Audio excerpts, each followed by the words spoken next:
I'm going to call this meeting to order at 6:45. And our first thing is, let's thank you, say the pledge, if you're interested in doing so. And then we'll have a moment of silence. The United States of America, and to the republic for which it stands, one nation, under God, indivisible, with liberty and justice for all.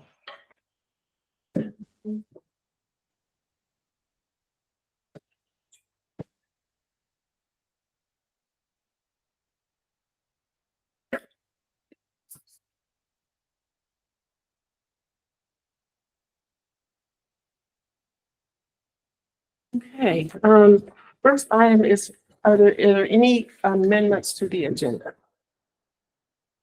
No, okay. Public, let's see, we're gonna review the previous minutes. I don't remember getting a copy, is that? Did I put that on here? I did approve, previous minutes. Did you not get copies? They're in the binder. If you want, we can just do them next week. Let's do that then. Okay. Okay, we'll defer till next week to look at those minutes. Okay. Any public comments for items not on the agenda? Okay. Let's get down to new business. Who's gonna do the, So the first part is, just after last week's meeting. Does anybody have any questions, comments, or suggestions on the departments you saw last week? Okay. Didn't miss any hands. Next then is, the departments we're going to talk about tonight, which will start with our fire service and then highway and capital. We have Chief McAllister here for the fire. If it makes it easier than last week, if you have two pink pages in your book, turn to the first pink page, which is, 3/4 of the way through. And it has a copy of fire department budget and line item descriptions that if you need that while Kevin's going on, you'll have that right there. Well, I'm glad I could make it because I was a little concerned I wasn't going to when we got a call for structure fire at about 10 of. So, but luckily it turned out it was just a couple of very large piles of brush burning. But someone was convinced from the road it was a structure going because they were so big, so. Good. It was almost. Glad that it wasn't. Saying, what do I do now? They don't have to call you and say, I'm gonna have a big brush fire. Yes, yeah. I mean, technically in Vermont, you don't have to if the ground is snow covered during the winter. We always ask that people do, just so we don't get that kind of a call. Thank you. So, Yeah. but the ground wasn't totally covered, so it was considered an illegal. So anyways, Chief Kevin McAllister with the fire department. Most of you, I've been with the department and it's part-time back as far as 2004, and the chief since 2015. And I'll just start in with just a little overview of how we're doing now, how things are going, and kind of state of the department. Everybody doing their state of the state speeches lately, so I'll do a state of the department dissertation here. I'll start with my personnel. Pretty fortunate. I've got a pretty darn good crew that's working with me now. I won't say for me. I still need one more full-time person. That vacancy's been open, but we were holding it for a particular reason. So we'll start that search soon. So if anybody knows somebody who wants to go into this fantastic employment, have them contact me. Earlier in the year, we were down actually 3 personnel for a while, just due to people moving to other departments and retiring. One had to leave for other reasons. And because we were short personnel, that actually affected our call numbers, especially with the ambulance calls. So those numbers dropped a little bit. We had to refuse medical calls, meaning transfers, so on and so forth. We always try to get people come back They don't always. People have lives outside of the fire service. People come back, employees to come back in to people that you're caring for. But we like it when we You bring make them them back back too. too. So Okay. yes. But yeah, we're talking about the employees now. We do callbacks, we have, alarms, and for certain things, we need people to come back and do coverage or supplement what we already have on duty. At night, we only have 3 people, most shifts. A couple do have 4 people, and we're finding that is the ideal number at night. And that's what we're really pushing to have, 4 people 24/7. Because that way, when one ambulance goes, and then we get a fire call, we have 2 people that are immediately ready to go, or vice versa. If we have a fire call, 2 people can go. And we always try to keep an advanced life support person back in the station when there is a fire call, just to make sure that we have ambulance service for our 6 towns as well, including Windsor. Windsor covers Cornish, Plainfield, New Hampshire, West Windsor, Reading, Heartland, and Windsor. So we're busy, and especially if we get a call out to the far reaches of Reading, it can take them 30 minutes to get there. And then by the time they're gone for well over 2 hours. So that's why we really need 4 people around, because when the station is empty for over 2 hours, I get nervous, and I've been spending way too much time in the department doing coverage because people aren't coming back. So to get 4 people at night would be fantastic. From there, we'll move on to the apparatus. We have what we call our tactical unit, which goes to hazardous materials calls, as well as any vehicle extrications, brush fires. That is 9 years old.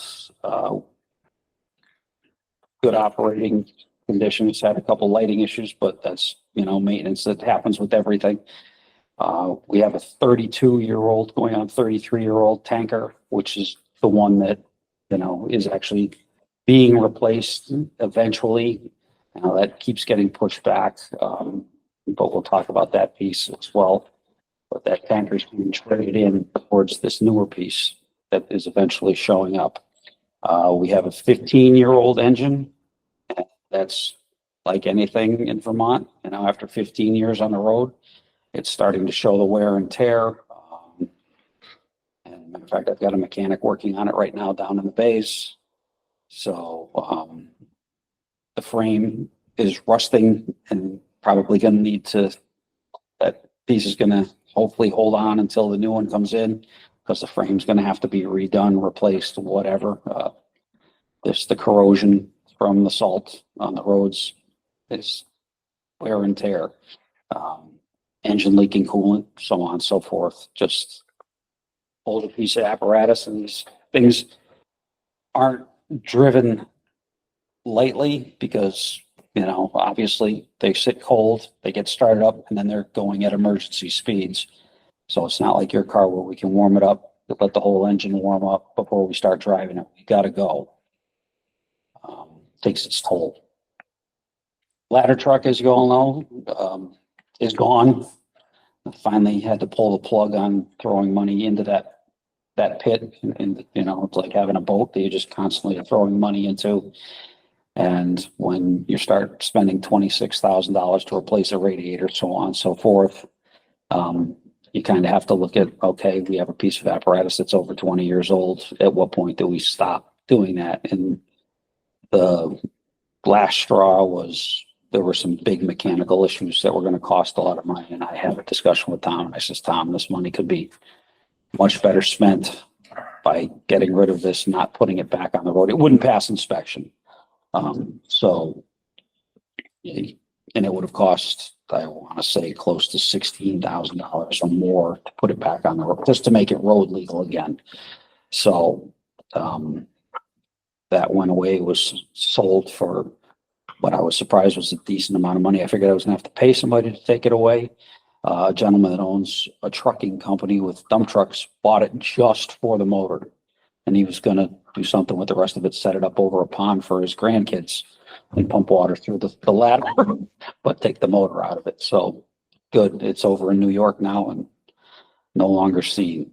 Now that new piece of apparatus I was alluding to that I got the grant for a year, over 2 years ago now. It was supposed to have been completed by now, but like all apparatus out there, every manufacturer is now, they're delaying everything. They're having delays, and the most recent thing was getting an axle for the front end of it because we need to change out axles because you're so on and so forth. And now they're saying we will have it in the March, April timeframe. So I'll keep you updated on that. I'm hoping it is. That'd actually be good because then we'll have winter behind us and hopefully mud season will have left us as well. So we can keep it clean for at least 6 months. We have 4 ambulances, and 3 of them came in all in the same year. And a lot of that was due to the fact that one was ordered, I was almost, I want to say 3 or 4 years. And then we finally received it. And that was supposed to be 120-day turnaround to build that. The other 2 needed to be replaced just due to age and, they're mechanical as well. I ended up building 2 smaller ambulances, different type, not the big box type vans. You've probably seen them around town. Saved a lot of money in doing that. And they're not really great for what we call an advanced life support vehicle because they're much tighter in the back. And when something like that, we've got multiple people working in the back of the ambulance, and to move around in a box is much easier versus this van where you can only go up one side of it of the patient. So it gets real crowded real fast. But for the transfers that we do and, some basic life support emergency calls, they're fantastic. The personnel downstairs love them. They love driving them. So we're happy with them so far. We'll see how they do if we ever get any snow this year, but they're all-wheel drive, which is better than the old transfer rigs we used to have. Do any of our ambulances have wheelchair capability, a lift, in case someone's in, no, we don't, okay. No, that's something that, Add on or, they don't give wheelchair licenses.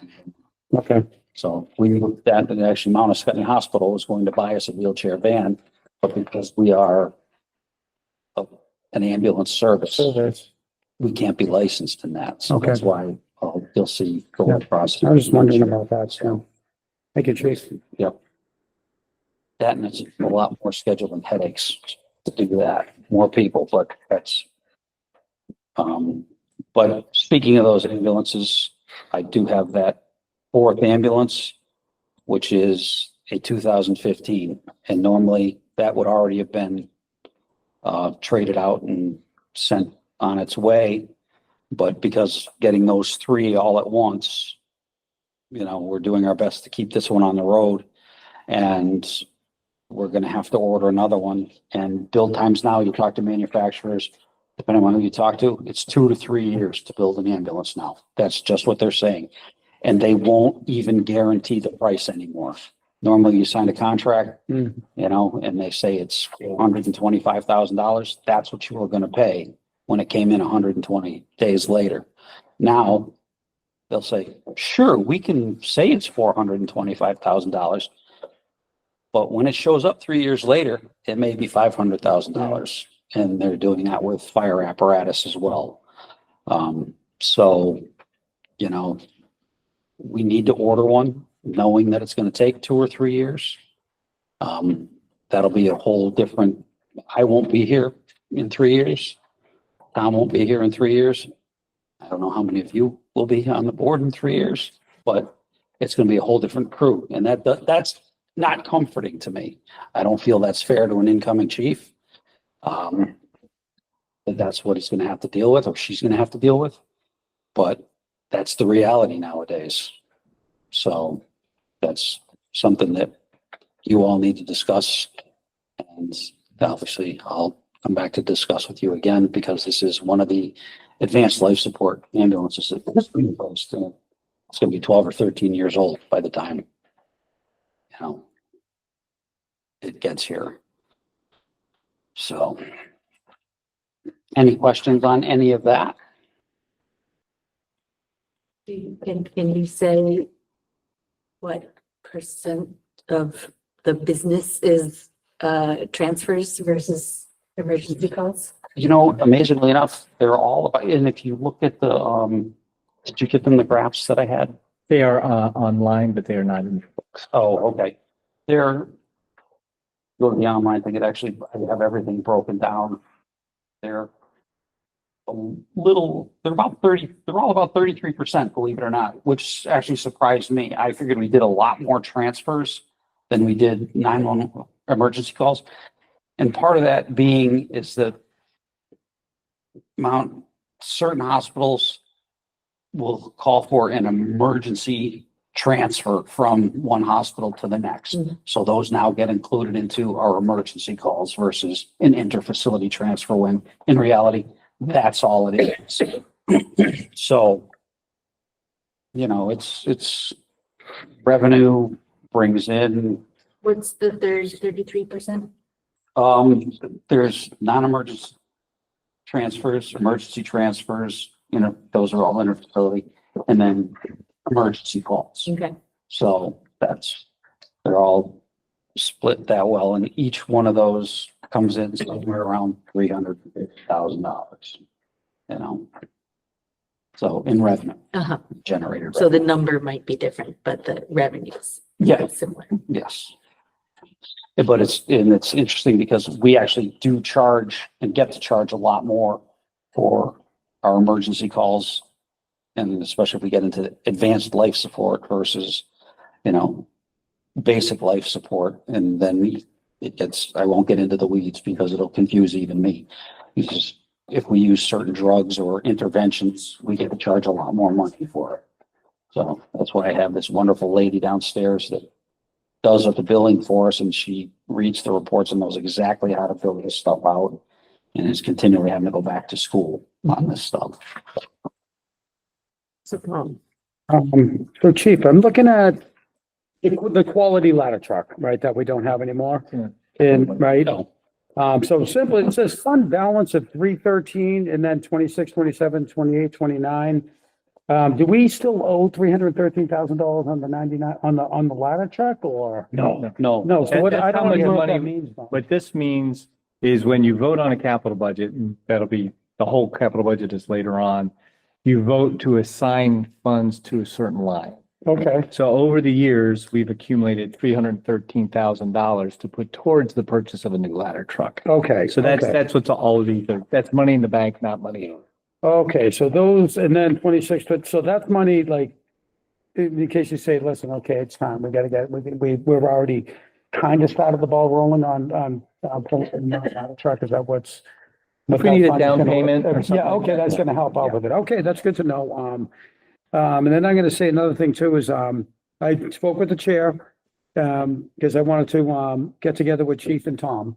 And, so we had a small meeting, and, if anyone ever follows select board meetings, sometimes I was slightly skeptical of having 4 ambulances, and I'm saying, well, why are we not 4? Why don't we have 2 and stop the business and this and that? Are we losing? Well, I had a phenomenal discussion with Tom and Chief, and it changed my thought process on that. So I'm in support of the ambulance, of the direction, of the vision, and what Chief's talking about a replacement coming in and coming out. I'm just letting you folks know that I am full support of it, because it seems like it's not only a good service for us, we'll service other towns, and it's growing. Another thing too is Chief, I heard Chief tonight mention, that he's down a personnel. And then we were talking about what we have for equipment, what the staffing is, what is this, even with the personnel, I'm like, even full staff was short-staffed. like, with equipment, normally a piece of equipment goes out, two fighters go with it. You have your paramedics to get there on site in case someone has to be extracted, taken care of, or God forbid, even a firefighter needs assistance too. So I'm like, I don't know how you're doing this, chief. It's, pretty remarkable on what our fighters are doing and what our first responders are doing with the staff size that they have. My last thing is one thing that was a little bit questioning to me, and I'm just gonna leave it at that, is, I said, chief, well, we got 3 people on shift. Do we have a couple people on call that can come in if there's a fire to grab a piece of equipment? And we can't do that because the unit contract says that you can't have folks on call. And, I think that's a misunderstanding. Yeah, Yeah. because we actually do have a couple people that do come back occasionally, but okay, once again, they may work for another fire department okay. and they can only come in one night every other week or So- something like that. So it So you doesn't can happen have every. folks on call, say, And listen, we- you're on call, Yeah. get ready for a fire. And I implemented Okay. that a few years ago where we actually pay those people a stipend of The $35 stipend, okay, $35 a okay, night okay. just to have their pager on To be to ready. to make go. sure that Yeah. they're coming in should we need that fourth That's person. That's great to know. Thank you for clarifying. Marginal success. And At that's not, best. that's. Yeah, They have to want to 35 do bucks it is change. and they have to live close enough. Yeah, Yep. And So- like in an emergency, both police and fire can mandate people back in. Okay. But not just to All right. run regular. well, that's good to know. That's reassuring. That makes me feel a lot better. But again, so I'm just gonna close with saying that, chief, I think you're doing a remarkable job with the crew you have and everything that you're juggling right now. Well, like I say, I'm proud Thank of you. my people. They are Yeah. tasked with a Yes, lot. they are. And, They are. they do a fantastic Yep. job. Proud of them. So. That's it for me. EMTs cover fire as well, you think? Yes. Yep, 99% of my people currently are cross-trained in both, and that 1% are being trained to do fire. And it's funny in the fire service, they say it's easier to train an EMT or a paramedic to become a firefighter than it is to train a firefighter to become a paramedic or an EMT. Usually, they're more willing to learn the fire side than, the firefighters learning the EMS stuff. So we actually have been pulling from, ambulance services and all that, and then training them to become firefighters. That's working pretty well. I mean, something we never, ever would have, anticipated or experienced in the past, but we're having to get creative, and this is just one of the ways we're doing it to make sure we have people working for us. My personal experience is it's a great team. I have personal experience. And it's nice, I will say, we do get some nice letters from patients, clients. And I make sure that the crews know when that happens because they deserve that. I tell them, nice job, but I also have to tell them the other side of the story as well. So when I do get those from, our customers, I make sure I forward that on to them because they deserve that. So. Good. So we'll have, the budget numbers, the line item numbers. I won't go through each individual line unless you want me to. But let me just say 79% of my budget goes towards wages and FICA and that and then that leaves me with, the remaining, $315,000 to do everything else I have to do for supplies, fuel, so on and so forth, equipment replacement. That disappears pretty quickly. I mean, and I've been struggling to keep that, at almost a zero increase over the years. As a matter of fact, this year I went down. If you take away the purchase of the new ambulances, which is somewhere around $46,000 a year for all of them, I'm $100 less than what last year's budget was. And I had some of because yes, it looks like it went up 7%. In reality, that's mostly that top 79%. So I had places that took big hits. And that's not going to be sustainable. I'm going to have to come to you for more money next year. I know this year is tight. That's why we did what we had to do to make this happen this year. Thank God, you know, some other things came into play where it's not going to be as bad across the board as a whole. But, you know, my training, I dropped. Since, let's see, training dropped 33 point, you know, percent from what it was last year. And that's one of the big things that keeps my people engaged. Yeah. In the training, sending them these trainings or bringing in trainings. And another huge one was equipment replacement. You know, I went from $25,000 down to 12. And that means, and I have a new truck coming in and I'm going to have to, you know, put money into buying hose and stuff like that. I mean, granted, we saved a lot of other things from the other truck, but you know, that $12,000 is going to disappear in a hurry.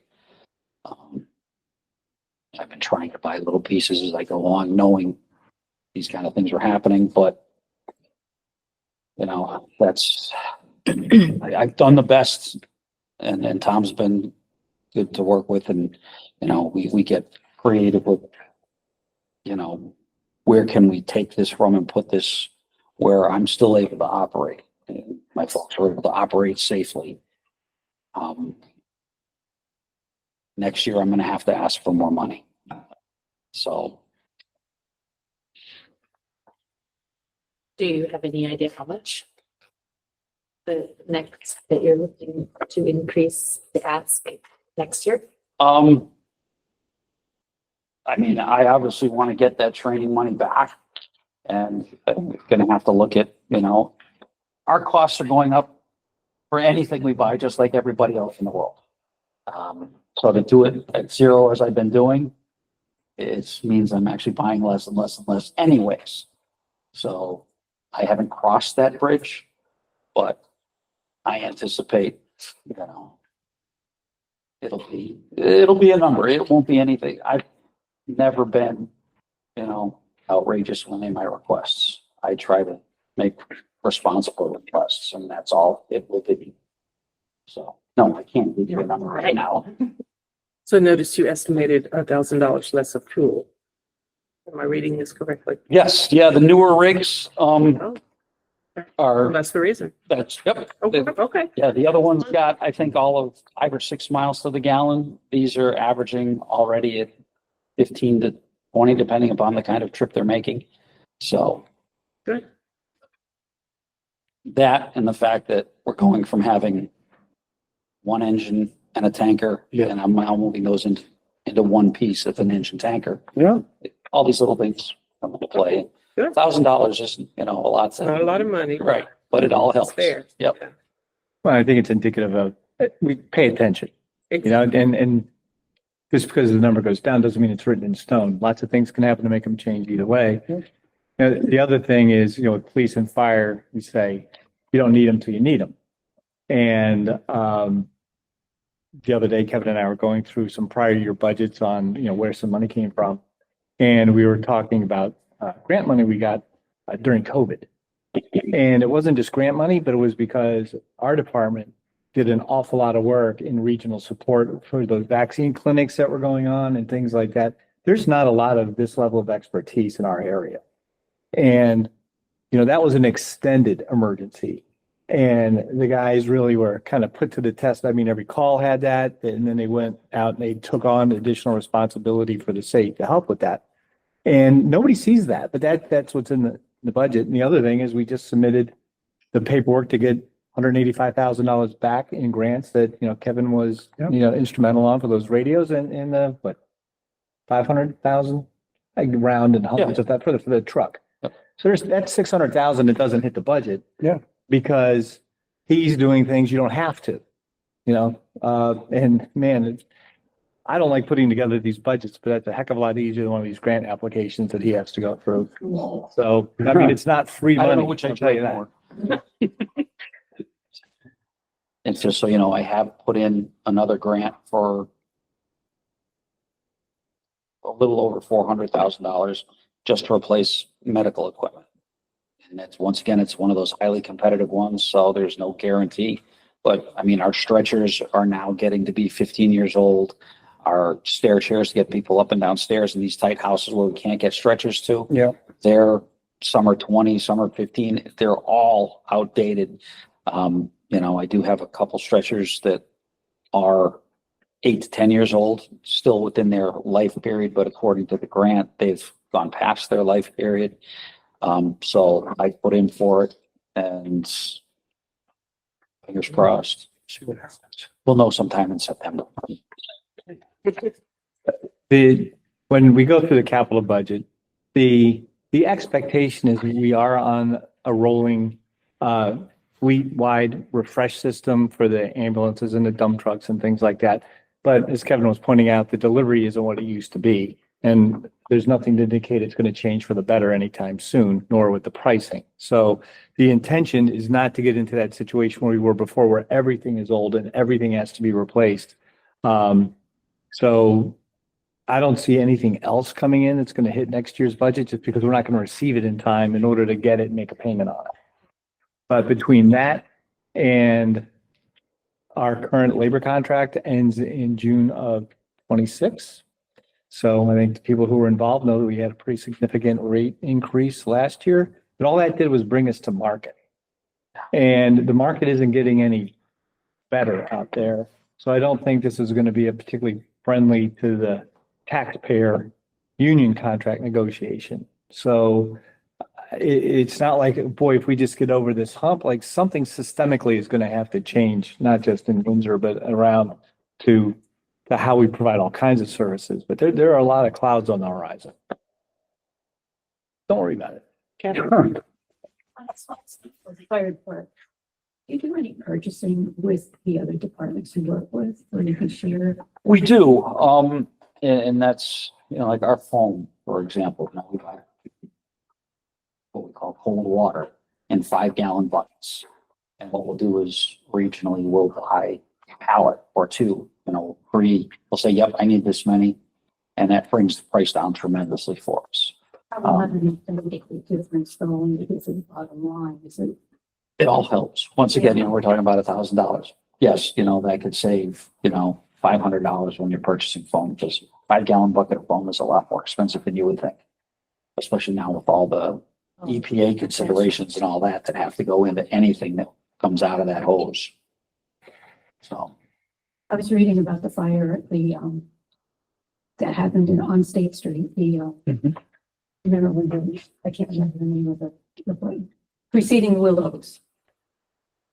Herschel's, thank you. Oh, okay. They had a Claremont brought over equipment because you were running out of, our department was running out of the air. Yep. Well, and that still happens. I mean, we have to, just because of, we talk about the low manpower, or low mannings, low staffing that we have all the time. We have what we call mutual aid agreements. And we have what we call automatic aid, mutual aid. And so we are a member of a 46 department mutual aid agreement. I can call somebody as far away from Bradford to come here. Enfield or Cayman, New Hampshire to come here. That's going to be if something like Combs gets going, or, you know, something down there. That's going to be a long event, you know, but in the meantime, like this structure fire that we had today, there was Heartland, Windsor, West Windsor, Reading, Woodstock, all going on that first alarm. So that's your basic mutual aid. It varies on the location of where the fire or the event may be. You know, in the southern end of town, a Scutney will definitely be on that. If it's in the northern end of the town, a Scutney may not be going, and somebody else will be filling in from up north. It's just the way it Is there works. income that goes back and forth when that happens? No, because that's all part of this mutual aid agreement. So, I mean, and a couple of weeks ago, our engine had to get sent out for repairs. It was non-operational. We had nothing here to back it up because, you know, our other one was supposed to be here by now. Heartland stepped up and said, hey, we've got one that really probably should be driven. Why don't you bring it down? We'll train you how to use it real quickly. And, you know, we actually, luckily, everything is covered by Vermont League of Cities, not VLCT. So that was the same thing, but we still had to come up with a written agreement saying, you know, should anything happen, VLCT will be that, but liability wise, it's on my department. So those kind of things happen, and that's just one of the advantages of having this mutual aid Yeah, we're lucky to have. system. Yes, we are. Yeah, and you couldn't do a structure fire by yourself, by your own town. None of us are big enough for that. All these other departments surrounding us, are they all volunteer? Yes, the first paid departments we have are gonna be Springfield in the south and then Hartford in the north. Yeah, and you know, even then, you know, you look at, we consider them the bigger departments, Hartford, Lebanon and Hanover. And any one of them have a structure fire, those three are immediately going. They've actually included Windsor into their automatic calls now. We are what they're specified rapid intervention team. So if a firefighter gets into trouble, my folks are gonna be the first ones going in. So that's kind of a big step and, you know, a sense of pride for my folks that, you know, hey, we're finally doing this up there for those people. And that's a good feeling. So, and we had some good joint trainings with them and they were, well, the chief said, you guys are fantastic. We couldn't believe that you actually had 9 people come to Lebanon to do this training. And so they did well. Do you get involved in the state level, Kevin? State level of, Like your professional associations? yes, I'm a member of the Vermont Career Fire Chiefs Association. I just recently stepped down as the president, and working with the Springfield chief who took over my position, but still very much involved in that. We do a lot with the legislators and so on and so forth, which will come to your question. As well. And, you know, we all work together trying to have everybody operating as closely with the same playing field as we can. I mean, obviously, you know, I'm friends with the Burlington, South Burlington Chiefs. They have much bigger departments.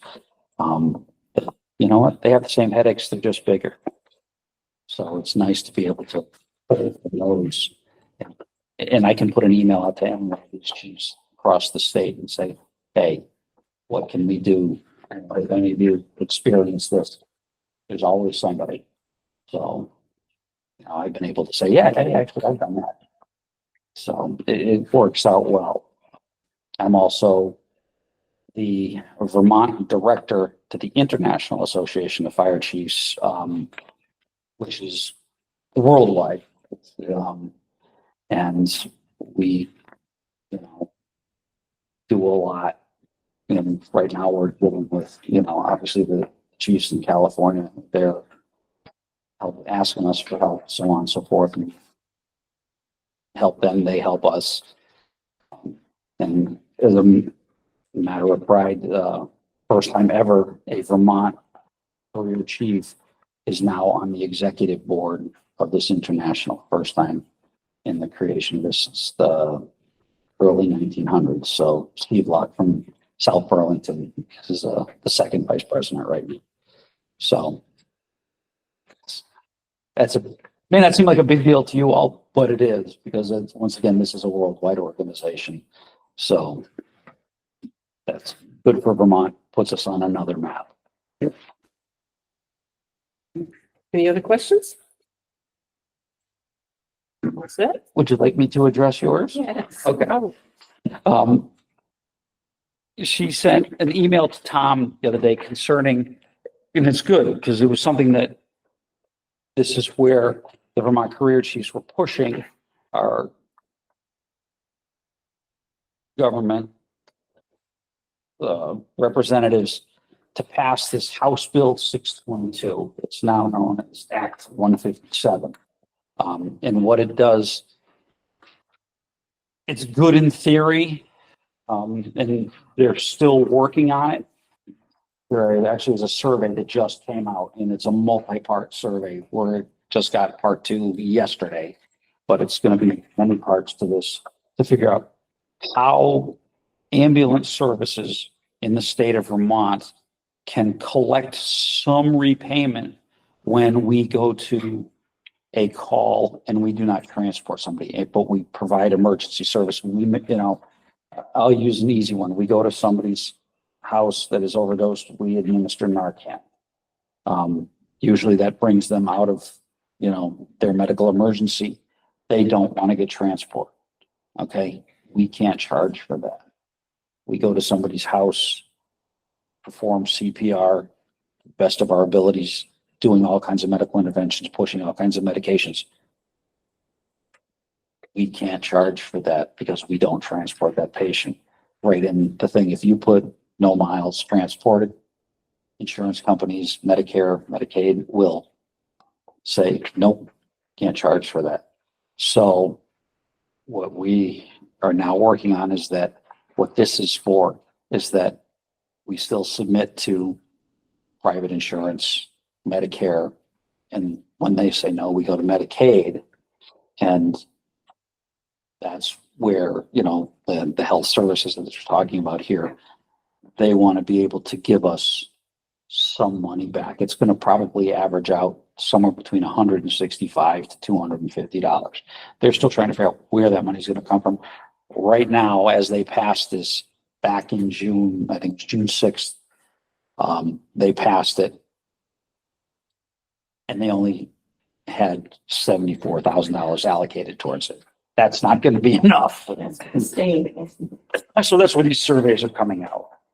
And they want to just figure out how much it's going to cost and where they're going to get the money from. So there's hope. There's hope. Yeah, I mean, we were anticipating that probably it'd be around $30,000 that we might get back. In reality, it's looking like 50. And that 30,000 is, Oh, it's actually bad debt on here. If you don't get it back, if you're not.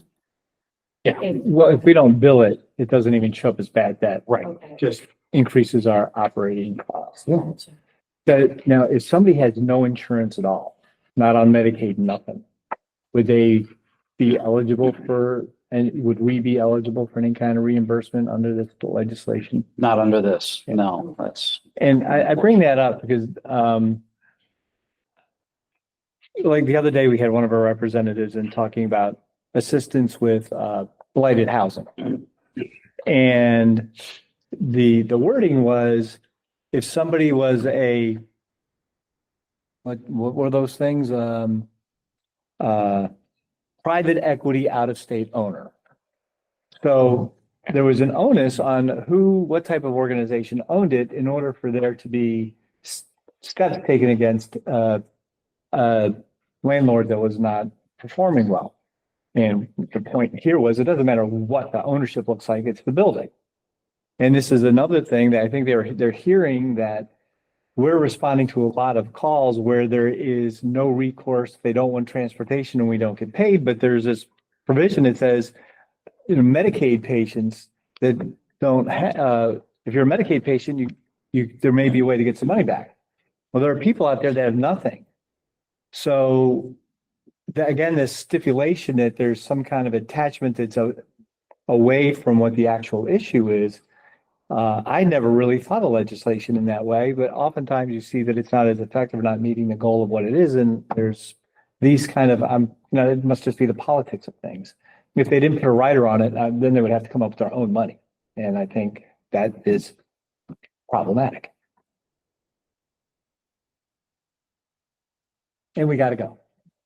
911 calls, you can't say, your insurance plan, please. Yeah. We can't do that on the transfers. Yeah. Yes. Yeah. If it's just an non-emergent interfacility transmitter, we've got this whole spreadsheet of questions to ask. And there are certain insurance companies we won't deal with because they won't pay us. And if they don't have insurance, we can come up with an agreement with the hospital to pay, and we've done that. Or the person can pay on a credit card. We started taking credit cards a couple of years ago. So we had somebody that we took,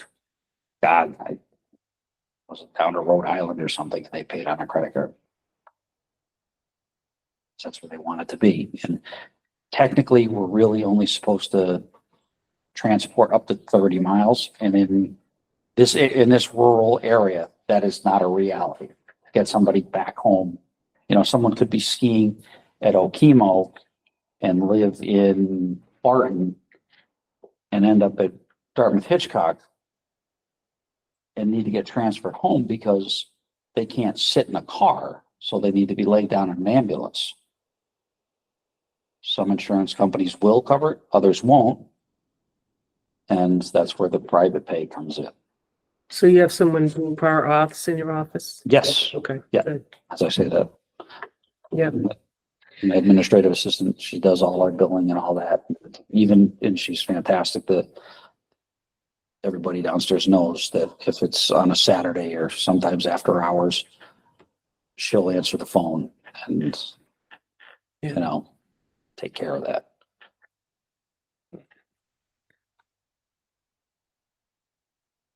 Well, That's about all I have. thank Anything you, else? chief. Thank you, chief. Thank you. Thank you all for your time. Thank you for everything you do. I guess a positive thing for the chief, I thought maybe he was out in California fighting fires because he's done that in his, younger days. Because I didn't see his car. Turns out since we don't have the ladder truck, you can park his car inside and he was here all weekend. That was a good thing for me, yeah. And his car seats. Jesus, where have you been? I'm like, downstairs. So, Well, and it speaks to the trust that goes through all of the offices. I don't have to look out and say, is Ken's car out here? Is Jen's car out here? Because if they're not here, they're doing something that's a benefit to the town. Oh, yeah. Or just keeping their car clean and dry. Okay.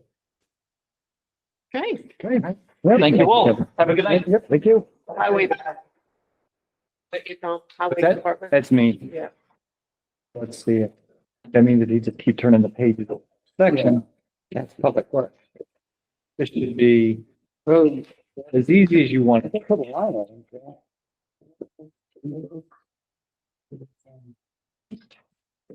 So, right out where it's focused. It works. Yeah. There we go, public work. So one of the things I point out, because I do think it matters, is I am the town manager and I am also the director of public works. Means it is my official title to be responsible for the highway department. Everybody on the same page? Yeah. Okay, got the one with colors on it? No. And then turn the page. It says, public works at the top, like that. Colors, right? Our ambulance line item prescription. Is it this one? Oh, yes, it is. Gotcha. There you go. It's the revenue side of it. Gotcha. So what it means that I'm the director of public works is, every other town that I know of that's got a water and sewer department, they have a director of that. So my salary is split, 60% goes in the general fund, 20% goes to water and 20% goes to sewer. And there's only a working foreman in the highway department. And I think that's plenty. You don't want to see me out driving one of those trucks on the road, but I work with the staff there on making the financial decisions and prioritizing their expenses and things like that. But there's something to the fact that you get bigger, you start getting a hierarchy, and hierarchies cost money. Right now, whether all of our departments are pretty flat. We have a staff of 4. They each have a big old dump truck. And then we have other support equipment that's something that I think has been one of the big service improvements in the community. In the past, outside of dump trucks and the backhoe and the loader, the things we need every day, there are things like roadside mowers. This past, it's called a hot box, where we keep asphalt in and we're doing things. And when we don't have those, that means we have to rent them. And when we rent them, particularly roadside mowers, you get them when you get them, and everybody's renting them. They're not great shape. So in that instance, we bought a used one from a rental company that was going out of business. The hot box, we used some ARPA money so that now, instead of having to put together a pretty big list of the big potholes, and then go out and rent a roller and all that, we can use the hot asphalt, much more frequently, and it does a much better job. So, and the guys all know how to use it. And, most recently, we were actually working with Heartland. We let them borrow our hot box, and they let us borrow things back. So this idea, that seems simple, but it was not simple, because everybody says the last person who used my equipment wrecked it. Mm. We say that about the other guys say that about us. Doesn't matter what department it is. And sometimes it's true, sometimes not. Anyway, the point is, I always say to the public works guys, the highway department, that's our marketing team. They're the ones everybody sees. They're everybody's road, for better or for worse. And in a storm, we have 39 miles of road and 4 guys plowing it. And if one of the trucks goes down, which happens sometimes, it doesn't mean we don't do the route. It means the other 3 guys pick it up, and it takes a little bit longer. Every storm is different. Yes, ma'am. I thought your email about your explaining the plowing trucks and the dirt roads and the other roads was very well written. Oh, well, thank you. I cannot take credit for that. That is sometime in the past, but the one that explains how our winter service goes. It is, our service is terrible when it doesn't meet the individual schedule of the person who got stuck. It's terrible when somebody says all season tires means 4 seasons anywhere in the world. And that turns out not to be true. Like if you're one of those traveling people that find out that a hill with front wheel drive and all season tires means you're staying at the bottom of the hill. On the other hand, Jeffrey brought to me a comment from one of our public servants that Windsor's a really dusty town. They can't believe how dusty it is. Our town's not like than Walpole. So the executive director of the American Precision Museum is on the select board of Walpole. So I said, hey, Steve, you guys have magic sand over there that doesn't create dust? And he says, no, we don't use any sand on our paved roads. We use 100% salt. Our budget is 30,000. Their budget's 150. So you can do things differently. I don't know if everybody's car rusts out in Walpole. Probably over in Walpole, they get a new car every 2 or 3 years anyway, so it doesn't really matter. And the fish in their streams are not of particular concern. to this. They are not. We're passing. Yeah.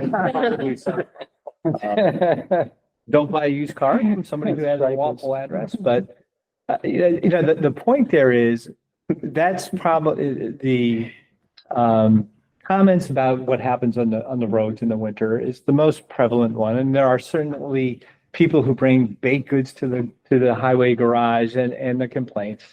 But it is what it is. And I point out all the time, we have half the mileage that most other towns do because we're that whole half a town thing. But our half has 50-50 pavement and dirt. Yeah. Pavement and dirt, you use salt on pavement, some amount, and you use no salt on dirt. So the mixes are different for those two. And we have all the sidewalks. So our crew of 4 isn't driving great big loops. It's getting the dirt done and those 2 routes done, but they have to come back, load their trucks up with the right kind of stuff, go back out. A few years ago, we were getting some complaints about the sidewalks downtown not being cleared fast enough. So it's another one of the things, we can do anything you want, but it'll cost about $1,000 to bring in some outside contractors along with our crew so that we show up at like 3 o'clock in the morning and, get all the windrows off the sidewalks. We had this, blower somewhere. There's a picture of it. It's just, it's big. And our grader goes along. That's one guy. And it gets things out. The next truck comes along, the loader with the blower on the front. It takes that, blows it into a line of dump trucks. And the dump trucks, we have our own guys and we have some local contractors that then truck it out of town. It's an operation. I was asked once, why in the world do we do that in the middle of the night? Why can't we do that in the middle of the day? It was a matter of parked cars. So anyway, 4 people do an awful lot. And when you don't get a lot of snow, there may be some downtime. But when it does snow, they're working long hours doing, I would say, frustrating work because none of the equipment breaks when it's in the garage. It all breaks when it's being used. And they have to deal with all that kind of stuff. And there's a lot of little war stories that go on with that.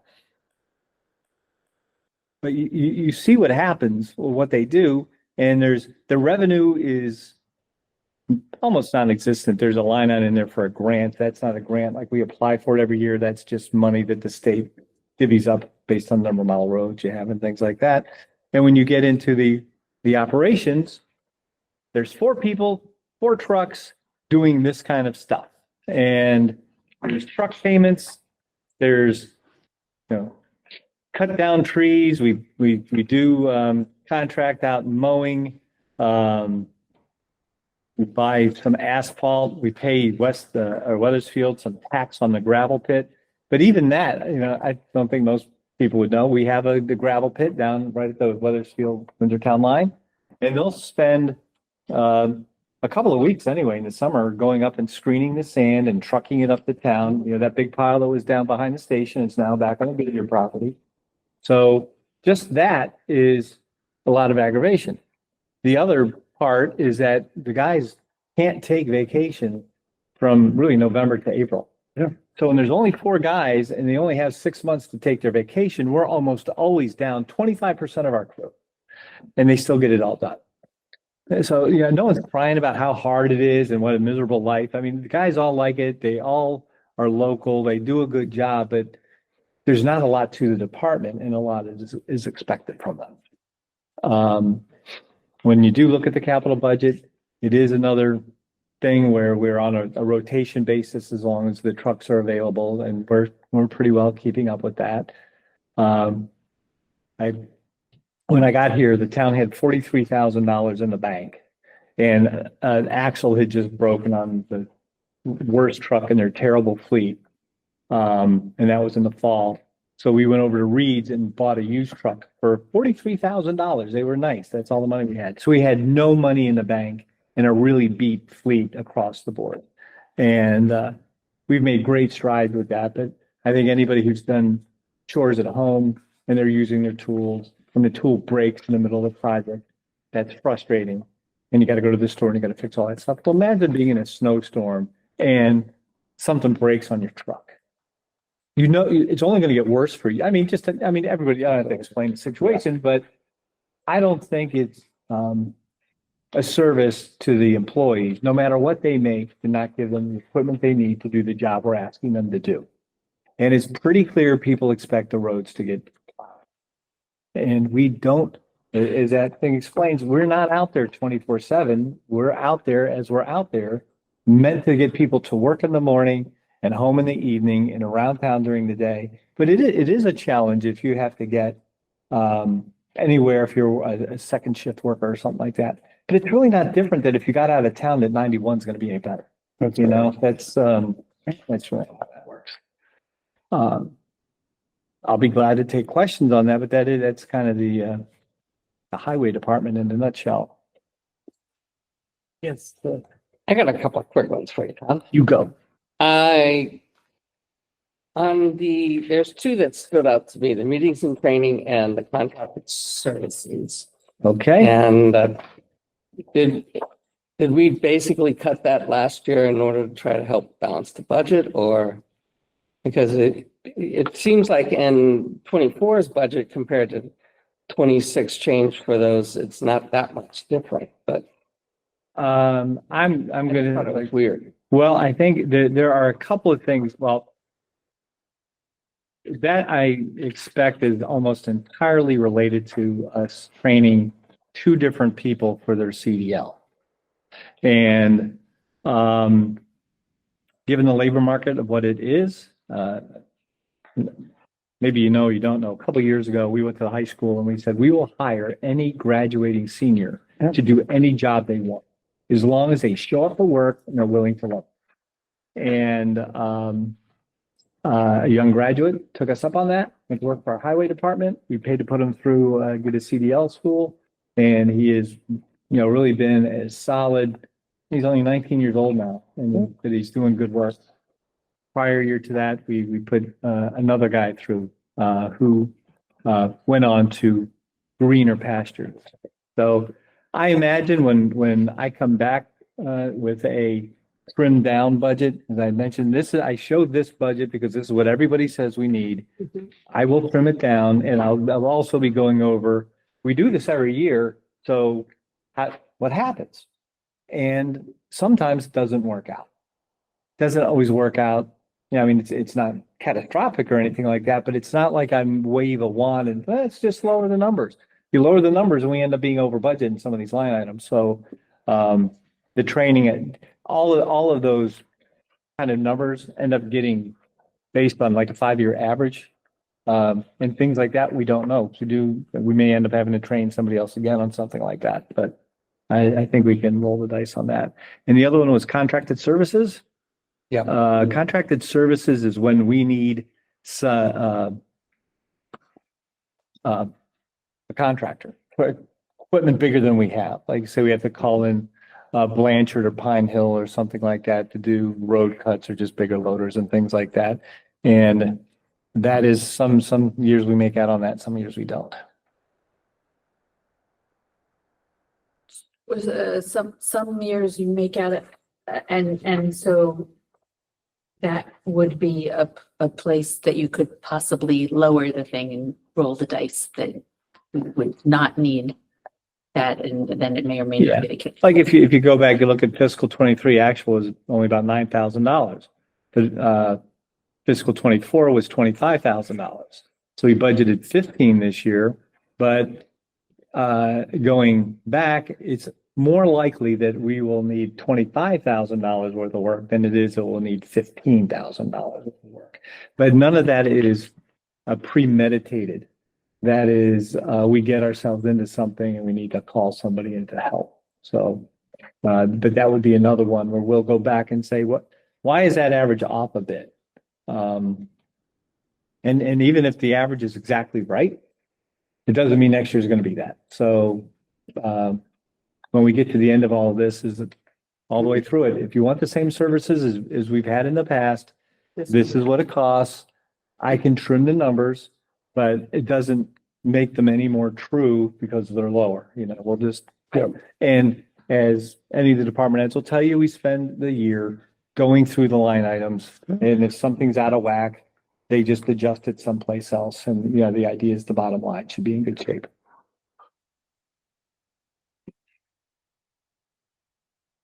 Any other questions? Yeah. Okay. The budget? I keep turning pages here. Okay. We're going to see a 5-year capital plan. That's highway. Keep going. Okay, with a bunch of purple lines on it. Okay. First one of us is on the right page. It's after. Now, come on. You got a fancy new town hall printer now. That's great, I love it, yeah. And I did Natalia in the finance office. She makes very artistic spreadsheets. I'll tell you that. She uses every color in the. Really? I didn't help in that. Yes, it was. Paperweight. What was it before? Eggshell white? Regular white. Oh, it's a big difference. Huge. Everybody But it looks looks like had this lime green turn out. I got some in my office now, and I think the opinion from earlier. I had to So bring far. coffee tonight. I sat in my office all day. I kept nodding off a little bit. There's nobody doesn't like it. I think there's some that would wish it was a bolder color.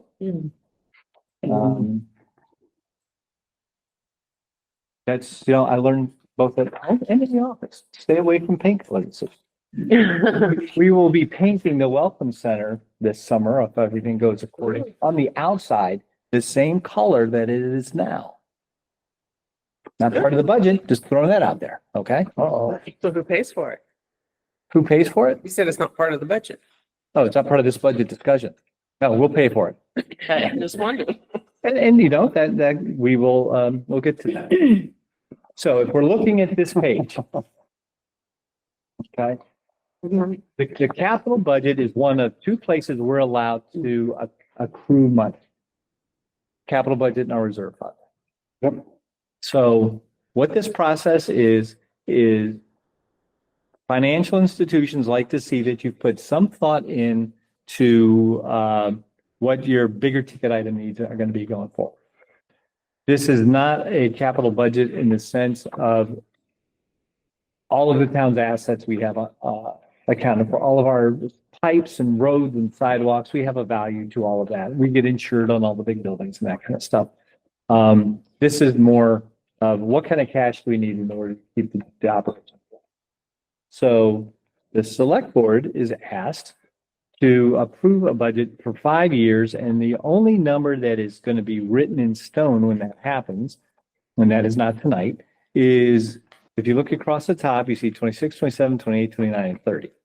The numbers that would be in 26 would be included in the fiscal 26 budget. And actually, the only number of that would be, if you turn the page, there's a green line at the top. And you'll see the number 116,000 about in the middle of the page. That would be the number that would be on the capital transfer line in the operating budget. So looking at this, you see up at the top, it says fund balance. All the purple lines are the departments, and that indicates how much money we have in the account for those dedicated items. The purple lines are by department.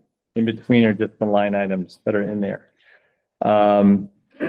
We have never been in a position, which some towns do, where you save until you buy. And there's a couple of things. Our fleet was so bad. It was, you saved so that you had something to put towards the next thing that broke. So we've been past that. And then fortunately for quite some time, there were very low interest rates. So we were borrowing in like the 2% range. So we never took money out of that. It was cheaper to borrow the money to buy our equipment. Sure. So we've been able to set aside some money. The other thing that we do here is in addition to the money that gets allocated to the budget, is if we sell a piece of equipment and we don't use that towards a down payment, we put the money from those sales back into the capital budget. So if you again turn that page, get to the green line, you see we have 644,000 in the budget. The list of equipment is essentially the equipment that we have. The lines represent things, and it kind of gives you a priority. Recreation, trails and parks and major equipment. That could be things from bleachers and backstops to fixing things up at the fairgrounds or things like that. And that's where that money can come from. A couple of years ago, we used some of the money to get the fence for the dog park. Yep. We also had a grant for that, but we were able to match the grant and some things like that. Fire department, you can see from the numbers that the ladder truck is the priority there, that we've been saving for that. You see the major equipment down at the bottom, that is for things like jaws of life and the Scott packs, things that are quite expensive. Police has some money in there. They have been going through, that originally got started to set aside money for cameras and whatnot. The market kind of changed on that and everybody went to leasing programs because the technology would, cycle out. Yeah. So they have some funds in there for things that they may need for larger equipment. They've been upgrading their department, the fingerprinting machine, things like that. And you get to the highway department. We have money set aside for the Freightliner refresh program, as we call it. You see the loader, the grader. Now, our grader is really old. But everybody that has used it says it works. It's like having, your grandpa's old manual transmission car that still runs good. You see these new ones, all the electronics, these guys that install these levers and everything up there. At some point, we're going to need a new one. Mhm. And, but that's kind of just the oldest thing limping along. And the last thing is the Elgin street sweeper. That's something that nobody knows how old it is. And I think the town paid $10,000 for it well before I arrived. And that's another, if we don't have one, the streets don't get swept, kind of like this plow thing. So we keep an eye out for another good used one, and that would look well for us. That's kind of money that sits there in the event we need to do it. It does take a lot of maintenance. We really couldn't do much more sweeping than we do right now, just because of the belts and everything, the brushes and everything. They wear out pretty quickly. Next, you see roads, bridges, and buildings, highway and municipal building maintenance. You see $100,000 in that fund right there. That's paying for the painting that's going on here. That will pay for the painting of the Welcome Center. And we do have a number of pieces of the air handling equipment aside from the rec center that are on the list. So we do have some money saved there. And state grant match, that's a line that's in there. You see, we really don't fund it much, but that's if we get a grant where we need to pay 20% of the value that we have a fund for that. So that's where you get that green line at the top. And then what comes up next isn't really part of our capital budget, but it gives you an idea of the other equipment we have and how we pay for them. Basically, everything else we have, all the police cars, the chief's cars, everything you see lined up there on payment plans. So the idea is like that first one, a 2020 dump truck. The last payment will be in fiscal 26. 27, it goes to zero, but by then you'll also see in the next section down for purchases, there's a highway freight, a dump truck. We need to buy one this year, but that payment's not going to hit until 26. Right. So that's the idea. Like ideally, I'm not going to say ideally, it would be every 5 years, but practically we're at 7 or 8 years for the replacements on the trucks. And we try to find a sweet spot where we get, 50 or 60,000 for the trade-in, instead of 10 or 15 for the trade-in, and keep everything. Yep. I have a question on the columns are different on this where you're showing 2025. Is that actually what we're spending in each calendar year, or is that the 2025, like last year's budget, or? These are not the payments, that are in there. These are what estimates would be. Like if we were to buy a new backhoe this year, we may spend that 8,596. But if you go to the operating budget, the one that we went in the front of the book that actually has the page numbers on it, those payments show up in the departments that the equipment belongs to. So this just says we don't have any payments on any of this equipment right now. We have the fiscal 25. What does that say? Maybe that is a mistake. That's what, you see what I'm saying? Yeah. That's where you lost me. Okay. So.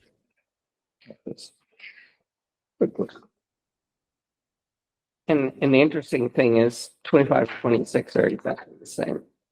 Well, that could be just because, At least in the top section. The second section, the Freightliner dump 2025 is different because we're getting the new one in 26. I'm just wondering if that's what we had on last year's. so if, Not all the same.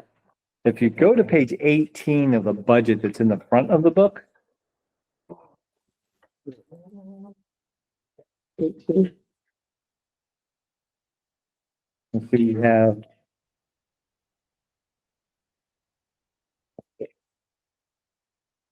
a 23 Freightliner at 33.9, a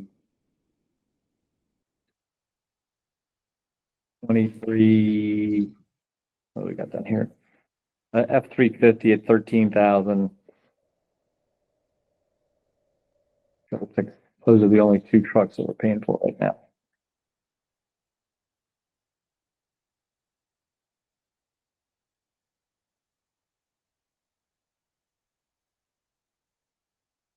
I see something else doesn't look right in there. It's the $12,000 on the interest for a Mascoma truck. Let's see if something got transposed. But you'll see the 20th Freightliner 20 has 32,000. That goes away after the end of this year. The sidewalk tractor, it's got 24,000. That goes away after this year. So, And that's the one we just bought, right? no, no, that's the bigger one that we bought 5 years ago. We paid for the one we just bought out of the capital reserve.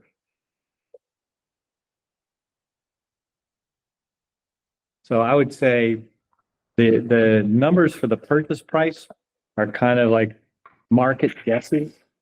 They have been pretty dynamic in the last few years. The Freightliners had been running in the mid 170s, and you can see that's going up to 210, probably more than that later on. But the same thing goes through with the ambulance refreshes. We just bought a couple. See the payments going out there. Have that advanced care that Kevin was talking about. We have that scheduled to be purchased, but we very likely not see those payments in 25, 26. We're not probably not even 27 because we're not going to get it in time. The ladder truck, you see, we have a $250,000 down payment with $1 million purchase price. Kevin has been very actively looking the market for something quality that's used. I spelled ladder wrong. Yep. Sorry.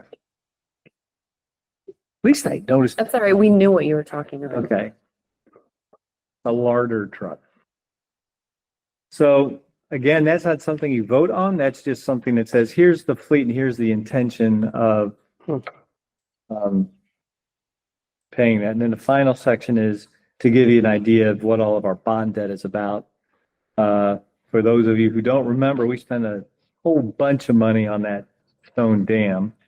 And that was 2012 and 15. And then these are the annual paving bonds that we get, 16, 17. Paving, the one that says paving in FEMA, that's 2021 from Hurricane or Tropical Storm Irene that happened in 2011. It took 10 years to finish the federal paperwork on that. And when all was said and done, our share was about $800,000 out of $3 million or so. So we had the bond to cover that. So that just gives you an idea where that is. I would say being too aggressive with debt is not something we should be. We are at a reasonable level of debt. With better when the rates were at 2.25%. I think now they're more like at 4, in the 4s. So, but without that stops paving, that stops, unless you do a little bit of sidewalks, it stops water and sewer upgrades. So once again, if the roads aren't paved, you hear about that. So that's that balance between fiscal restraint and community need. We had been very aggressive over a period of like 6 or 7 years and got a lot of paving done. The dam really kind of threw a monkey wrench into things because if we had that $4 million onto the roads instead of that dam, the roads would be better. The dam would be the same. So that's something we go for the authorization. And we have a couple $1 million in authorization so that in the event something really fails, we have the ability to go borrow. But where we are right now as it fits into the capital plan, we are paying about $150,000 for an assessment and an engineering for Central Street, the stormwater, and the water and sewer lines. To see if all of it needs to be replaced, some of it. Because when that apartment building gets finished, that road is in terrible shape anyway, and it's going to be worse by the time it gets to it. So that's on the books to be the next road taken care of. Likely after that, we have an inventory list of all the roads that are in town. The list their quality, length, all of the things you need to know, as well as the utilities that lie underneath. And we have prioritized them, at least as of last summer, of where we would go next. And if you get into like Enright, Day Street, some of those neighborhoods, the roads aren't terrible. Sometimes what drives it is the utilities are non-compliant. So it would be kind of like the Elm Street, Perry Street thing we did a couple years ago, where we tear everything up, put new water in, new sewer in, new roads, and it's good for a long, long time. That, my intention is to have a couple of those projects engineered, and then you have them on the shelf. If state or federal money becomes available for wastewater upgrades or paving upgrades, it's, back in the day, they call them shovel-ready projects. We'll have that. But it's going to be kind of difficult to proactively go out and take on a $2 or $3 million paving project, unless there's dramatic changes in the way we have to pay for everything else. A simple explanation of how bonding works. Sure, it's a loan. For all the complaining of what I say that Vermont does badly, Vermont does bonding well. A municipal, so what it is, it's an authority to borrow money for a specific thing. So how the process works is the board has to vote to put a question on the town meeting ballot. Do the voters support bonding $1 million for wastewater system improvement? So you put that out there, the taxpayers vote to approve that. It doesn't mean you get the money. It means you have the authority to borrow. So when the time comes to do the project, we have to fill up a bunch of paperwork. We go to the Vermont Bond Bank. We tell them we want to borrow $1 million. And they aggregate all of the requests for across the entire state. They go to the bond markets and they sell the municipal bonds. That's a great thing. It costs us like $1,500. When I was in Connecticut 15 years ago, it cost us about $30,000 every time you wanted to bond, whether you wanted $1 million or $20 million. So that's a very effective way to do it. And what we've done is kind of use it as a line of credit in a way to say we have this authorization, but we don't have to pay anything until we draw. So as long as we have the authorization, then we go out to bid. We get the cost of a project. We may have to get a tax anticipation or a bond anticipation note to cover a gap between when the bonds go to market and when we need the money. But once we know how much we need, then we go and borrow it. And then you see the bond debt show up in the treasurer section of the budget. The expenses related to that are the initial. I'm saying it's a bond payments. We pay for 20 years. So, and I've always been a proponent when you, whether it's for trucks or roads, if you save and save and save and save, you're taking people's tax money for that new truck or that new road. And then the people move because they hit lotto or whatever, and they go and they never get to have the new truck to drive on the new road. At least with a 20-year bond, the road will last 20 years, and the people who are driving on it are the taxpayers that are paying for it in the town, and there's that correlation. The other thing is if you have a meaningful amount of money in the bank, your cost is the difference between what you're earning on your investments and what you're paying for your, right? So it's not all straight out. If you have no money in the bank and you're paying a lot to borrow, well, that's a different story. That is a little closer to where we are. Any other questions? Egan. Yes. Good. Back on page one. Back to page one, since we're talking about this. So for this year, you put in the budget to fund the capital expenses in the reserve fund at the same amount that we did in 2024. Correct. And we've taken all of it out last year. Right. So we're not increasing what that would be, which in a normal time frame, because of inflation and everything else, you probably want to try to match inflation with that, but I see you're not doing that. So what it doesn't show here is what the totals are that we currently actually have of these funds. Or am I missing that? Well, when we just talked about the capital fund, that 644,000 is what is currently in there. Okay, from before. Okay, I Right. And kind I of had an idea that's where that was. think if I go to the executive summary, that's the expense, payroll, cash flow. Town savings, the reserve fund ended last year with a $355,000 balance.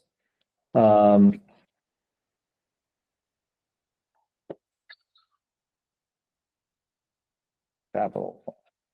Okay. That's 355,000 in the reserve fund. Okay.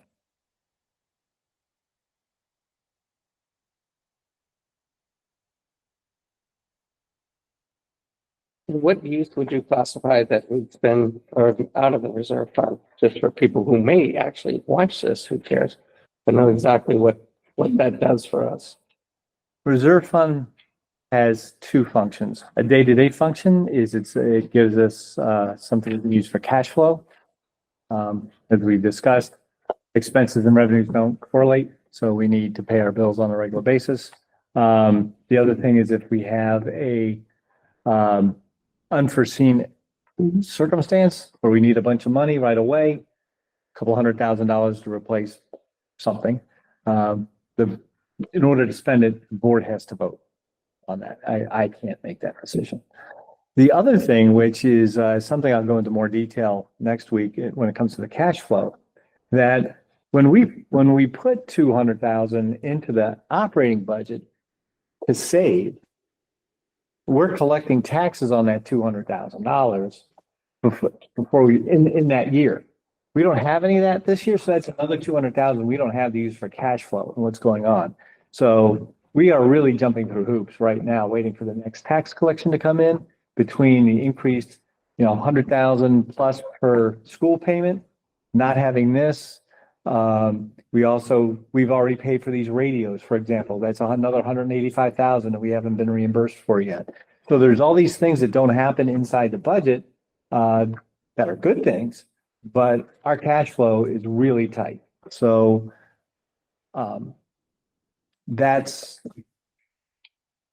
it's hard.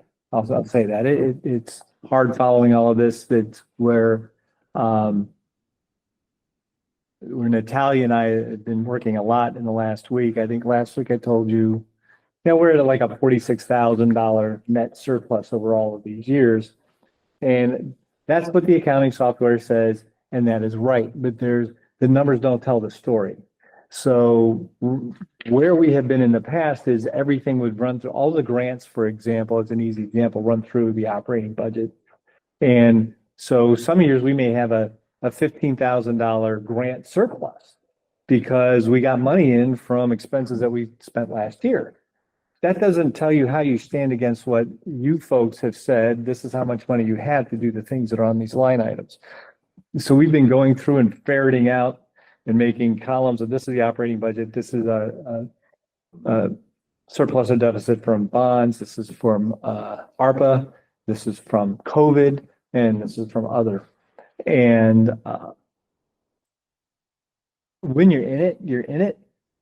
But between FEMA and what COVID did to a municipal budget, the strain that it put in, just you take small staff and dump all kinds of regulation and money in or out. It has been a nightmare. We've been fortunate to, I'll say, our heads above water. We were paddling. Audits are okay. We're doing everything right. But it doesn't mean it's easy or it's the best way. So we're working to fix that, and we'll go into that a little bit more. But it's difficult, and it's difficult in a time when you see the graph that says 60% of the town says the taxes are too high. Right. Yeah. Right. So anyway, Okay. Well, thank you. next- Next thing. Okay. Thanks, Tom. Liaison reports. Old business. Liaison reports. Nope, tomorrow's our meeting. March your meeting. I got one, Yay. a little one. Um, Last week was our planning commission meeting. Right now, they are working on the application for the municipal grant. It looks like Brian is going to be attending February's meeting, and this is going to be his last meeting. He's departing from the planning commission. But Harry, do you remember his last name? I didn't bring my book with me. It's a memorable last name. What he said. That's right. He did attend the meeting, and he's the guy that I told you guys about in one of the last liaison reports. He is from Woodstock, and he actually helped Woodstock. So he seems like a great fit, and it looks like he's probably going to slide into Brian's seat as long as the select board supports that. I would highly recommend that you do support that. He is, I think, everything that the planning commission is looking for. We'd be very lucky to have him. Wow. And that's about it right now. Did I miss anything? So what about the town plan? How's that coming? There's still. There is no plan yet. Yeah. There's a plan to create a plan, and that's part and parcel of where this grant comes from. We need some expertise. And we currently, the way things are divided, the issue that we have is that the time available for who we have in our basically doing zoning, which is Holly by herself now, doesn't have a lot that she can help with. She's doing as much as she can. But the grant is to go and hire a consultant to help us with this. And that and zoning. So it's in the process and there's a lot to do and we're behind on it. And we really need to try to catch up. And so that's kind of where it is. There's a lot to do next year, that's for sure. Question for Clifford, Tara, if I could. How has that been? How are those meetings been? Has it been pretty well organized, or you guys need some support there, or what is your thoughts on how it's been going? Because it sounds like there's a pretty big, objectives on their plate that it seems like it's. We haven't really heard much from, so I'm just curious of how that you think that's going so far. I think they might need some support. I think we need focus. We need some, and we need, this is going to be me speaking as a member and not for the board. We should be spending more time working on this. 1 hour, it seems to cut it there. 1 hour once a month, is not going to create a town plan. And so we have to come up with something different. And that's just my opinion. And, we'll see where it goes, but. So how can we help? Or can we help? I mean, technically the chair should be answering this. Yeah. Just to provide a little context, we have a town plan. It complies with all the requirements and it is due for a mandatory update, I believe in 18 months or so. Right. And from what I understand, there's an effort underway. It sounds like a very positive effort to do a much better job. So, I mean, there's a document that in 2019 complied. I would I've say seen that. Yeah, I've seen that one. I just Yeah. don't know what we were under the gun about it. we're not under the gun. The part that I think is very encouraging is that for the most part, I've seen approaches to town plans be, the state says you have to have these sections. Last time it was renewable energy or sites for windmills, things like that. And it's very boilerplate, very little inspiration, and it gets forgot about. That I think Cliff represents some of the new energy that wants to see an actual meaningful document. I think Hallie has the professional background, I think, to help with that. I think she will push the regional planning agency rather than just saying, hey, can you update the verbiage that the state statutes require? And if there is a, real interest on the community, to go out and hire a consultant to do all the charrettes and all that kind of stuff to see really what you want to be. And how does that balance against the practicalities of state government? That you can go back and look at Rails to Rivers for anybody who's lived here for a long time. Beautiful plan. This is what we're going to do. Yeah. Completely out of line with any state or federal guidelines. It was just completely unrealistic. And it seems like the state is getting the message that there's a lot of shortfalls in the state regulations for housing and other such things. So I think this could be a real opportunity that if the board puts effort into it, it may help compel change at a state level. But it does come down to it's an appointed board, and I'll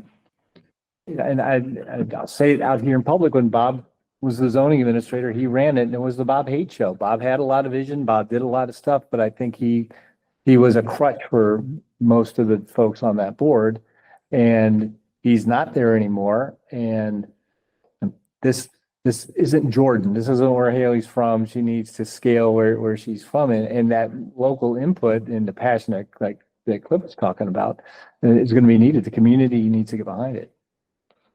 Well, and that's part of what we're working on. In fact, we're in the process of creating a survey for the town for trying to hopefully get enough interest to get some feedback that statistically is meaningful of this is supposed to be where we want to be, 8, 9 years down the road. How do we want to look? And also recognizing some of the deficits that may have been happening, some of the goals that didn't get achieved. And so how can we achieve those? And to me, it needs, the document as it is now is very much like you would expect a state regulated document to look like and sound like. The average person makes no sense.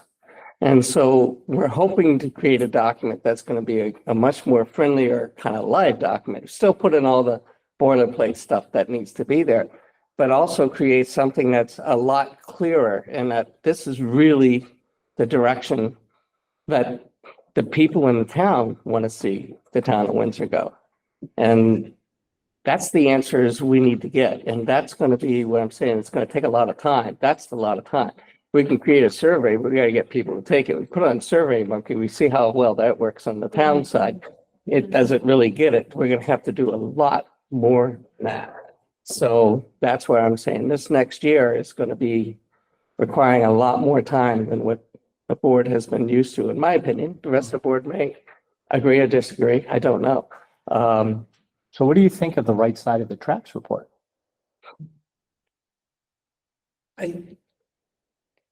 Actually, I haven't gone through that in detail. I So- make the point because there was a time, and to me, it does a lot of the things that you're saying. I'm not Yeah. saying it's still relevant, and it's only on the downtown, but that idea, a lot of time also needs to be spent on what the history is.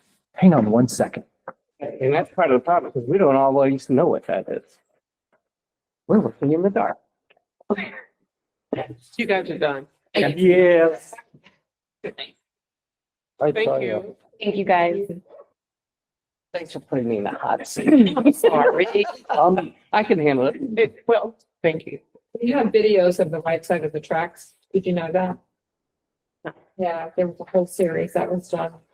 When was Well, I'm that? just curious because someone asked, the planning commission meetings, are those ever posted for public view? They can be. Okay. I just don't always know when they are. Oh, okay. Yeah, Okay. and sometimes it doesn't, they haven't been successful in getting it to work. Okay. But if you want them, I can get them. I think they're in our drive, but I know there was a problem last. I can barely keep my eyes open, my jaw. hurts so much. TV. I think I'm leaving. I'm like, We're my, done. now my whole head is. Yeah, we're done. Yeah. So I'm through.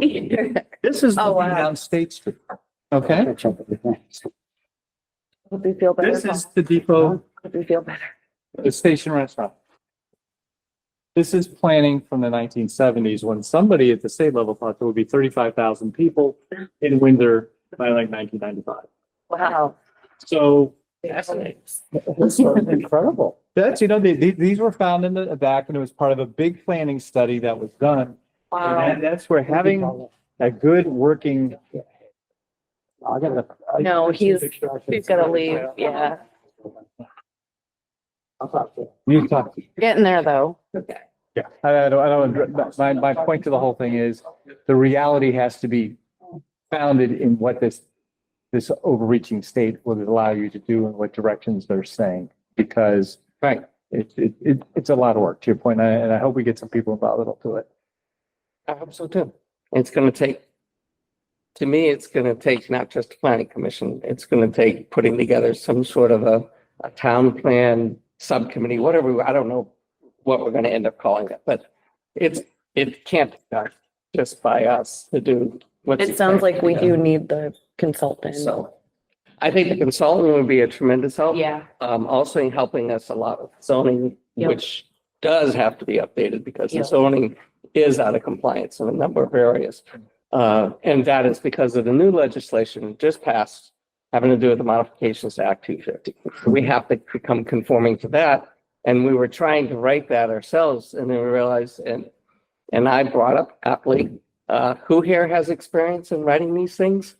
I mean, if we write something that's non-compliant, we're just wasting our time. So we really need to have the expertise of somebody who knows how to write the jargon. And that's also where this grant's going to help us. Yeah. And that's, When's the deadline for the grant? it's September 26th, I think, somewhere Okay. around there. But it's not. Oh, no, not it's for the grant. fully- The grant application, we're working on trying to get that together as fast as we can. Okay. January 27th is when they're starting to accept applications. Now, It's a competitive and limited grant. if they get it done in time and get it submitted and they are approved for the grant, they would have to match, I think it's 10% of, they would basically have to come up with $3,000. $3,000. And that would be what we could help with, hopefully. Just to, the planning commission doesn't apply, the town applies, so the town will come up with the money. Right. And the regional planning agency can write that for you. Okay. Yeah. I mean, you, Hallie, I can talk to her about it. You guys don't have to do that because this is the grant application. They write all of those planning kind of grants. Doesn't mean they do the work, but they get the application in for you. And that's the part that we as a planning commission are completely befuddled on. Mhm. We don't understand the layers and who's actually supposed to be doing what. And so we spend most of our meetings with an idea, and then we really start talking, trying to do something about it and realize, well, it just on the surface seems like it doesn't make any sense because if you read it here, it says the regional planning commission has to approve anything that we do anyway. And then they have to hold their own separate hearings on our town plan. And we're looking at this saying, this is just so convoluted that Sounds like Tom wants to come to your next meeting and give you guys some guidance. We'd love to have Thank you, you. Tom. it just, we need to completely understand the direction that we need to, and for me, I like action plans in these things. I say, here's what we need to do and the date it needs to be done. And I've been trying to get that going since April, and we haven't, as a group, been able to, we've come up with some action plans, but then we found there's things getting in our way. So, And having one meeting a month, it would be beneficial sometimes to meet more than an hour. There seems to be like an hour deadline. I know that some people are willing to stay longer, some people are not, but realistically, meeting once a month, 1 hour a month, it doesn't leave a lot of room to get a whole lot actually completed. Tara, are you Mike- saying like at like minute 60, it's just that's the end of it? Unlike tonight where we're at hour Yep. number 6, it feels like. Yes. and I don't know, Mike, you want to jump in here? Come in. He is on the planning commission too. I think you're capturing it. Just don't hate me when you're not. So, okay. I mean, from what I understand, there is a kind of a hard stop at an hour, but that's the commission. I Yep. mean, I don't want to They're overplay it. volunteering their time. They are. And we can put this on a different agenda, but a few years ago, we hired Burke and White for $40,000 to do a plan. There is an issue with lack of resources all over the place. And so it gives you a direction, but what are you going to do with it? And there's no horsepower right now. Writing another plan doesn't do you any good if there's not the identification on how implementation would take place. So I'm all for the new energy and to meet. I mean, you should be meeting every week, and there should be 3 or 4 public meetings. I don't know anybody who remembers back when we were doing a series down at the Welcome Center about this section of town and this section, and here's the flood regulations, and all of that was done. And you can think nothing happened, but somebody go take a look around town, what it looked like here in 2008 or 9 or 10, that stuff happened, that apartment building is getting built because of things like that. Yep. But we're here and now. And really, any plan that doesn't really get aggressive about the prison property is not going to be doing a service for the community either. And that's, with the legislative interactions and stuff that we're pushing now. So there's a We're lot. kind of tying our hands. for that part of things. Well, and I think that's not much different than all of the other things that when you start layering flood and brownfields and the judicial approach to property ownership and things like that, that why aren't these things happening? I mean, we have $1 million bond to address blight that we haven't spent anything on, just so that if the community got behind and said, we want to buy some cruddy building and tear it down and do something better, there's enough seed money to get started. But all of those things are shape where we are right now. But I'm not saying any more because it makes me sound negative, and I'm very encouraged by what I'm hearing coming from there. Not just your conversation, but others that. Yeah, and there's some I'd like interest. to have a conversation because again, you brought up the prison side and we did mention it in the last meeting. And honestly, I'm the one who said that. But the problem with that is we don't have any control. We have no ownership. It's the states. We can come up with any plan we want, but it's totally meaningless. Going back to what you were saying before, but now it's not bad advice saying, well, we should have something in there, but I don't want to stir the pot when we're trying to do the town plan of everybody arguing about the prison property, because that's already been going on for 15 years. So, because everybody has very strong views of what they think should happen with it. And there's a lot more going on in Windsor that needs to be addressed and can be smaller things that make a bigger difference. You know, Personally, I think you drive into Windsor, you go through Main Street. And I think I'd like to see in the next town plan that the town of Windsor focuses on trying to make Main Street as great a Main Street as we can make it. And there's some severe challenges with that. And the Blight Fund can be a huge help with some of that. But it has to have a group of people who get enthusiastic about it and who want to devote some time to make it happen. And if we don't find that, nothing's going to happen, and it doesn't matter what we write down. So That's probably the best liaison report I've heard in a long time. Thank you. Yeah, really? I sound like Cliff today, but. good job. I saw Jerry. you moving it back. Okay, Emma, do you have a liaison report? Well, I'm not following that. No. I don't have one this week, but I do appreciate what y'all are doing. Thank you. Okay, all right. Legislative discussions, anything there? I've been forwarding the VLCT things like the committee assignments and all been Yeah. done, and it's an easy way to just get the thumbnail Yeah. sketch what's going on up there, and you can start latching on to things. So Yeah, I saw that. I would ask though, if there had been any follow-up to whatever was discussed with Senator Major and Representative Burrows being in here, having some intentions. I think I saw that Senator Clarkson maybe chairs the Housing Committee. So Yeah. anyway, there's some shakeups up there. I think there's going to be a lot of people finding their own footing up there for a couple of weeks anyway. All right. Town managers report? Work on my spelling, and it's been consumption of the budget. Everything else is thankfully running pretty well. Good. Okay, Oh, next week we'll be voting on the outside agency submissions. The board may recall during the whole COVID stuff, it went from signatures every year to the waiver of signatures during COVID to a new policy that says once every 5 years. Well, since almost everybody was on that schedule, almost everybody has needed the signatures this year.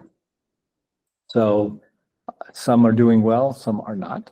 I've been going back and forth with Jeffrey, and Riley has been trying to herd the sheep as best she can to get things going. But the deadline for submission of signatures is tomorrow, and the board will vote on anything that doesn't meet that. Like Windsor on Air and the Cemetery Association are two that traditionally have only had to come to the board. So those two anyway. It's not. and that's a firm deadline.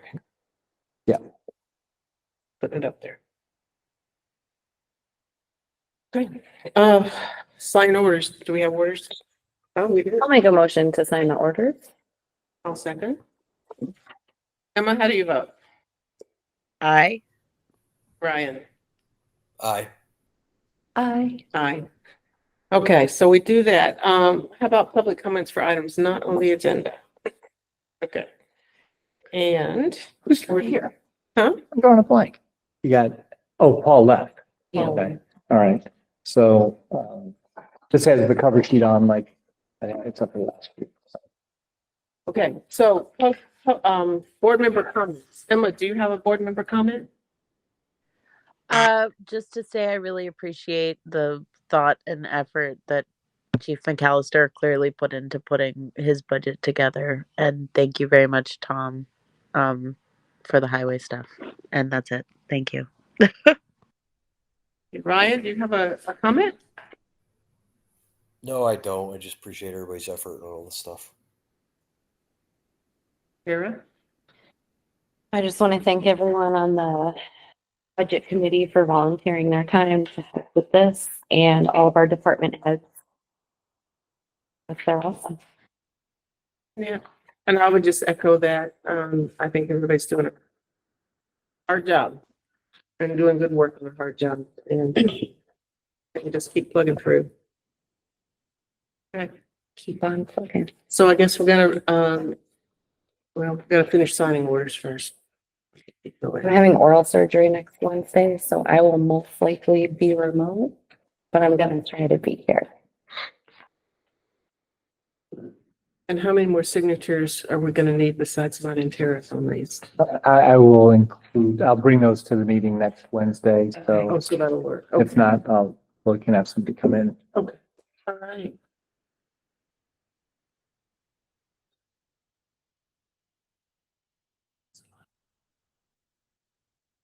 I did meet with the new CEO at the hospital today. Yeah. Seems like a good choice, rounded individual. I think he gets some, the challenges here, so look forward to working with him when needed.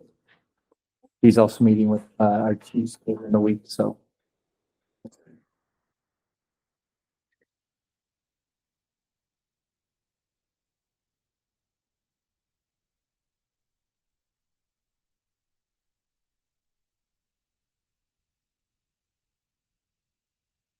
You only need to sign the front sheet.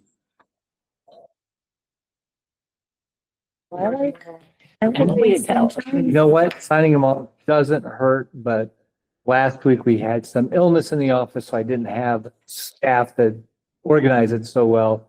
But this is the new process, but I need the time to review the warrants online. Sorry, that went with it. Okay, so I am going to adjourn us at 8:37. We are adjourned. Woohoo.